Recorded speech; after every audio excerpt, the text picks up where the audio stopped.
What's up, y'all? It's Shuffle, and welcome to the Occultist guide for Darkest Dungeon 2.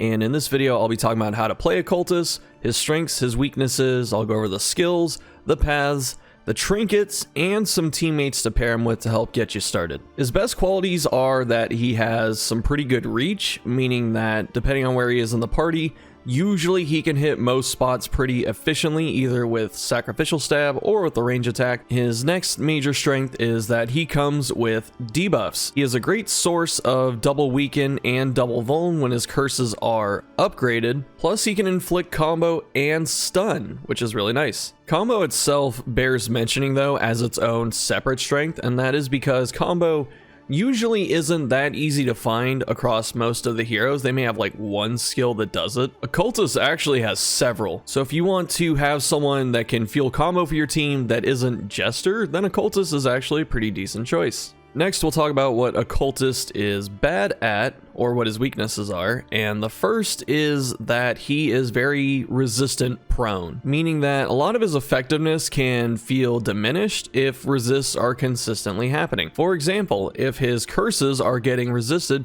he's basically passing his turn. Considering he already has to go through blind and sometimes dodge if it's weakening curse to stick these things, it's not fun to have your stuff resisted. Malediction is another example. Building up 2 unchecked power tokens in order to get your malediction resisted feels really freaking bad. The resists also go the other way. His heal, Weird Reconstruction, which we'll talk about later, can do some serious damage to your own teammates if the bleed isn't being resisted. On that note, his second weakness we're talking about is specifically his heal. We'll talk about some setups to make the heal actually decent and effective, but most of the time if you don't have a lot of unlocks or if you're not running specific characters or a specific path, then the heal is really bad. The reasons are the threshold is low, the bleed is pretty devastating, and since it's a percentage-based heal, it gets worse on low health targets, or I should say low max HP targets. His final weakness is that he has no way to generate defensive tokens on his own, except for one path, but I don't really qualify that since it's not part of his base kit. This means that he is incredibly reliant on his teammates to help keep him safe and out of harm's way.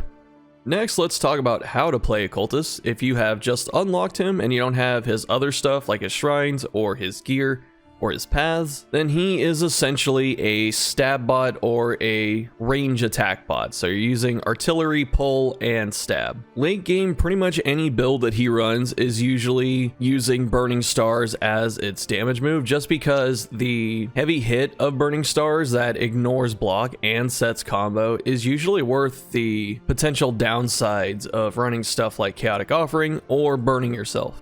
The third tip on how to play Occultist is to really plan out your curses and who they should be going on. For example, if an enemy does a huge single target hit or even a group hit, but it's a lot of direct damage, so not damage over time, you're probably saving weakening curse for that. If an enemy likes to generate a bunch of dodge, then you're going to use vulnerability hex after it gets that dodge to get rid of it. This means that the rare fourth guide tip, since I usually try and keep things in increments of 3, is that you should be tailoring Occultist loadout to the rest of your team. Everyone has to do this to an extent, but a lot of characters can function if you just give them a specific loadout and then they just kind of do their thing independently, such as Grave Robber, Highwayman, for example. However, Occultist is someone that specifically should build all of his skills around what his teammates need. Let's go over Occultist skills and his paths now. And so these are the 5 you start with when you get him.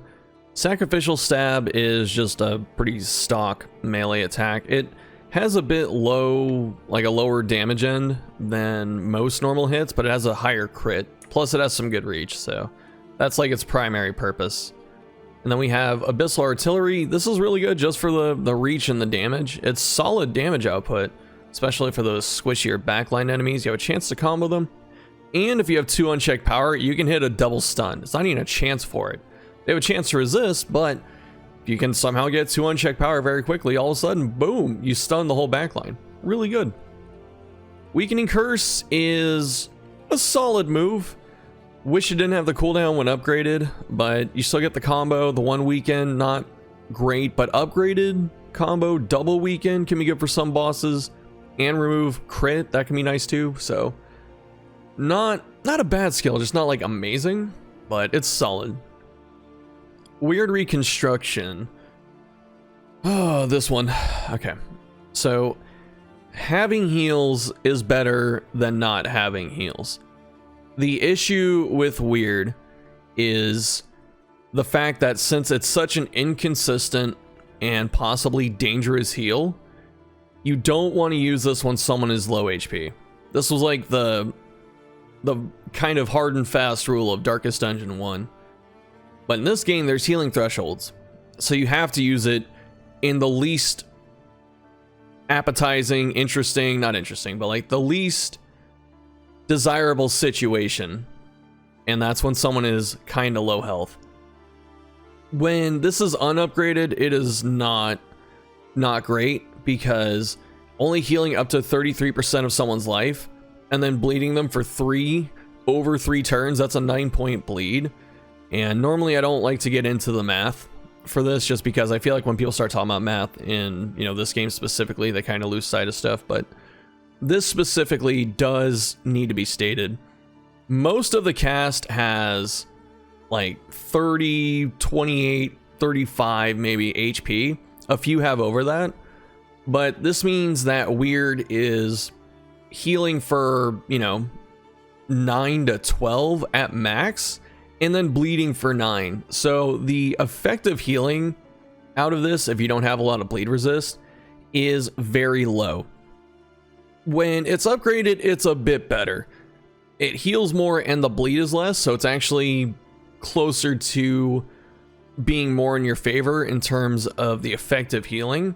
But this is a move that's still better to use on high HP targets. If you can get your whole team to like 60 HP, yeah, this thing's good. But it takes a lot of work and some specific items and stuff to get there, and you're not guaranteed to get that every time. So if you are in that situation, then weird is good. But if you're gonna run this, you definitely want to run Ritualist. You definitely want to get as many sources of extra healing as you can. So either healing received trinkets or items, or healing given trinkets.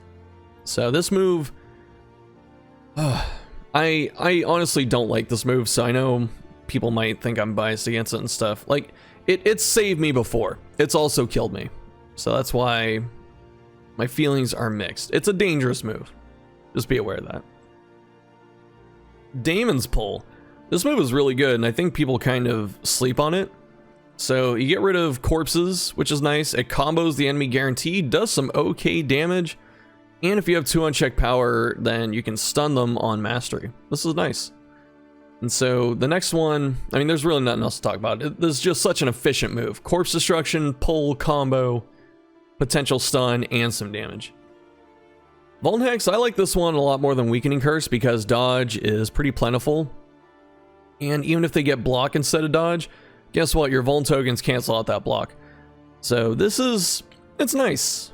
It's a shame it has a cooldown like the other curse, but if you see an enemy that gets a lot of dodge and you kind of know when they get dodge, then you can let them build it up and then just take it all away from them at one time, and your teammates appreciate that Vuln token. Binding Shadows, I wish this could be used out of rank 4, but this is pretty much Sacrificial Stab with less crit. And you can get some unchecked power and it moves you forward and stuff like that, but this really isn't a great move. This one needs some help. So unless you're running some kind of dance team where the other person, like Grave Robber, wants to keep getting pushed back by something, then you're not running this, in my opinion. Malediction. Oh man, what could have been? So this thing is really cool conceptually. It actually does on-hit damage, so you have a chance of killing something. It requires 2 unchecked power. It can be used from anywhere. I guess that's good. But what really makes this move struggle is that it's a targeted debuff. So if the enemy has high debuff resistance and you throw this out and they resist it, then you wasted your turn, your unchecked power, and I don't know, your time at that point. So it sucks for that to happen. The other thing too is the debuff lasts for, it says 3 turns. That is 3 of the enemy's actions. So if you're fighting a boss, which is normally what has enough HP for you to stick this and try and melt it, if it has 2 or 3 actions, then this is going to run out in 1 or 2 turns. Well, I guess technically 2, sometimes 1, but that makes it really, really not good. And even though the upgrade gives it like the debuff res, or I should say the dot res debuff, then it's okay. But like this move is a meme. It's such a cool idea, but just the little mechanics of applying it and having it function are not even close to being worth the effort you have to put into using this. Like it's much better to just use your 2 unchecked power tokens on stars or like a stun. It's way better than malediction. Although if you're on Cause of Death Plague Doctor, sure, go ahead. Anamnesis, I'm not sure how you say it, but this is kind of like Hound's Harry from Darkest Dungeon 1 if you played that, where, you know, it's a full team hitting bleed attack. And this move is not great. If you have a Spirant, it's much better, but like it's not great before then. It's fun, but again, your unchecked power should be going to other stuff. Like Burning Stars. This move saves this character because this hits pretty hard. It ignores block. It combos the enemy. It can hit anything. It's got some decent crit, and it hits really hard. So this, even if you're running like Aspirant, which wants melee damage and stuff, you can still run stars because it does good enough damage regardless. So this move, if you're going to run a damage occultist and you have everything unlocked, like if you don't want to just run artillery, then you're going to hit stars. Stars is a really, really good move. It scales well. Those strength tokens, those trinkets, those vulnerable tokens, those all help it a lot. And then finally, we have Chaotic Offering. And so maybe I should have talked about unchecked power sooner, but we'll talk about it here. So the Flaming Fist, the Shoryuken, I guess, that token is a cultist specific one. It's called Unchecked Power. And he needs 2 of them to fuel any of his other attacks that require it. So like the stuns, or the malediction and burning star stuff, that requires unchecked power. Unchecked power, depending on how many of them you have, also has a chance to burn a cultist for 1 damage over 3 turns, depending on how many of them you have. So if you have 2, it might be 2 damage over 3, and if you have 3, it's 3 over 3. And that is really self-destructive, especially when compared with Vestal's conviction tokens, which are just safe, and she gets them for free, for the most part. Then the way this works is a bit underwhelming. That's all there is to it, though. He needs the tokens. He can get them from a few sources. He burns himself with them. And so when you use these is important, because sometimes you want to hold on to them because you need to wait for the opportunity to use whatever move you're trying to give them to. But the longer you hold them, the more he burns himself, and that's not okay. Chaotic Offering is your most consistent source of unchecked power. So when he uses it, he gets 1 immediately. He takes some damage, 15 unmastered, 10 mastered, and then random side effects, which we'll talk about in a sec, and then turn start, he gives himself more unchecked power. So every time you use this, he gets 4 over 3 turns, is how to think about it. So that means that you have the ability to use 2 unchecked power moves every time you use Chaotic Offering, which if you are consistently trying to use those, this is like your turn 1 in most cases. But the random side effects, I'm gonna see if the wiki has them. Okay, so the wiki team does have it. It's a long list of stuff. These can be resisted, but the random side effects, I will put it on screen for a few seconds. You can just look at it or pause the video. And otherwise, we're gonna move on to his paths. Ritualist is pretty much his dedicated support path. And so with this one, you get healing skills, heal more. Your curses have a little more debuff resist penetration at 10%. And when you use a curse, he has a chance of giving himself any of these. So you can get multiple of these. So you can get, you know, crit and strength, I think. And so you get crit, strength, and dodge plus. And then turn start, he has a chance to hit himself with vulnerable. This is pretty much negated by Seeing Sphere or Footman's Grog, because those flip your vuln into something. So that's pretty nice. And there's a couple ways to run Ritualist. The first is something you can do really early game, which is a lot of utility. So you have pull, artillery, the curses, so Vuln Hex and Weakening Curse, and then you have the heal because this is your heal boost path. May as well try and run it. And so doing this, your goal really is to just curse the things that need to be cursed, chip in damage when you need to, and then heal when people are low. Or if your curses end up generating a token for you, you have some way to do damage so you don't waste it. That's a pretty safe and easy way to play Occultist, but when you start getting other stuff unlocked, you may want to go a little more offensive. And so you want to get Chaotic Offering and something to do with those tokens, like Burning Stars. So even though it's not a range damage path, it's not even really a damage path, it's a support path, Stars is still good enough to run in most cases. Just make sure you have a team situation where they can fix his positioning if needed. And for these two that I just showed, you can put him in 4, 3, or 2. He goes anywhere because pretty much he has access to all of it with this this setup.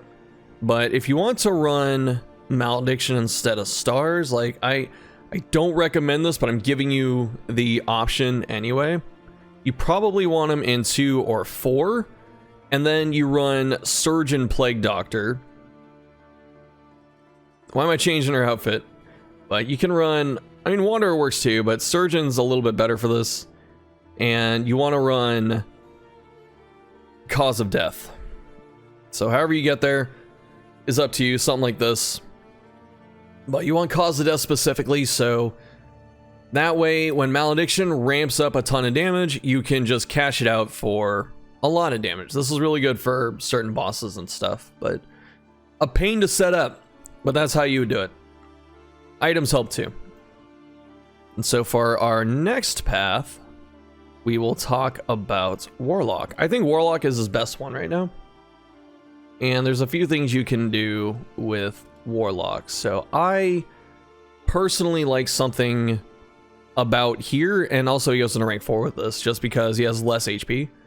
So the path itself, you get minus max HP, plus range damage, and a chance on the start of the turn to generate unchecked power. This is nice. Not enough to depend on, because sometimes, you know, you don't get unchecked power for a couple turns. So this way, Chaotic Offering keeps it consistent. But this also means that over those 4 turns, you might pick up 1 or 2 extra tokens. And so that way you are able to keep pumping out the stars, which is good. And then you can flip some other stuff around if you want to. Like you can put on the heal, you can put on Weakening Curse instead of like pull or, you know, artillery. But you have range damage, so you may as well use your range attacks. The reason we do use Vuln Hex is because dodge exists. So even if the debuff doesn't stick, even if whatever else happens, you have a way to get past dodge and possibly debuff the target so your stars hit really hard the next turn. All the other stuff just isn't worth using for this pass. So it's either this or swap one of these 3 out for a curse or even the heal if you are so inclined, but I'd recommend against the heal. And I forgot to look at the outfit. Very cool outfit for this.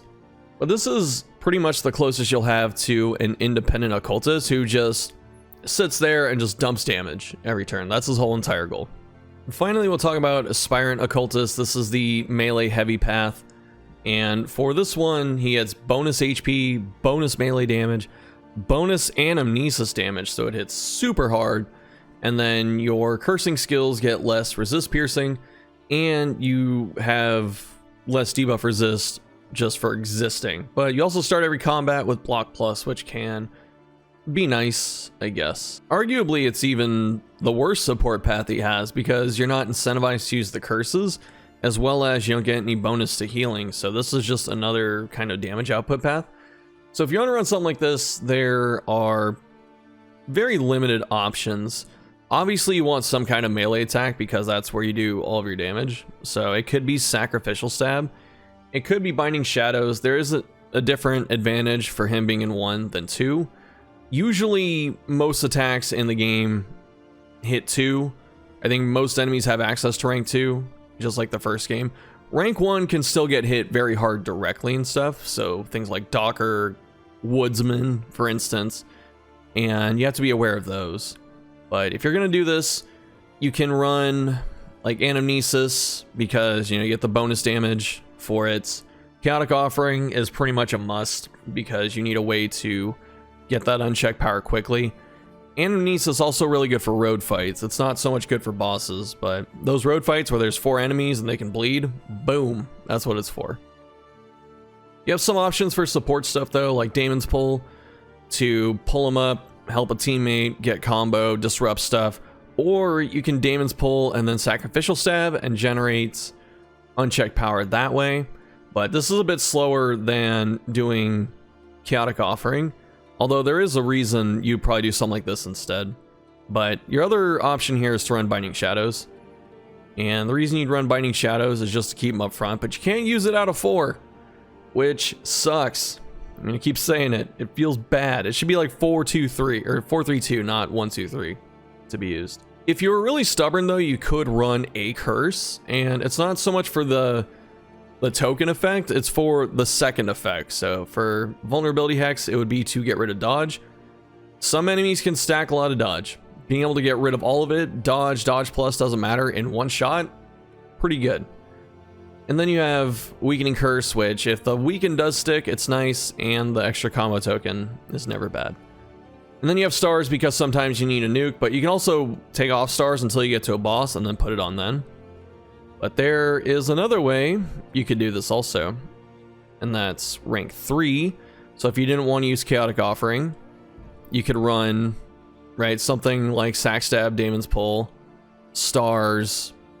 But really, what else are you running? Heal, maybe Artillery, or maybe Weakening Curse, so you can hit something up front. Probably this. And so this way you can pull stuff, disrupt stuff, have a heal if you need to, keep sack stabbing where you get the bonus melee damage, and then charge up some unchecked power, and then blast whatever's left on the field. But this is specifically rank 3, but it is an option. You could do that if you were so inclined. Now it's time to talk about trinkets for Occultist, not only his class ones, but some other ones that are neutral trinkets that might be good for him. But we'll start with the class ones. So the first one is Scalded Skull, and it's got 3 lines of text, but what I want you to do is to ignore the top and the bottom one and just focus on that middle line. The middle line is really good. Your range skills have 25% debuff resist penetration, so that means your curses are gonna stick. This is really nice.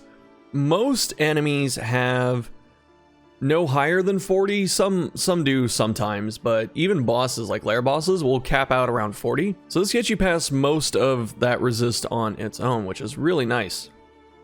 The burning target gives bonus healing and your chance to burn a random ally. These are awful, and it's nice obviously if it does happen, because you don't want to get unchecked power and then burn your teammates. The synergy that it's supposed to be is that you get 2 unchecked power, you burn a teammate, and since you have 2 unchecked power, that guarantees a crit, and then you get a huge crit heal. The issue with this is that you can always roll, not even 0, just you can roll low.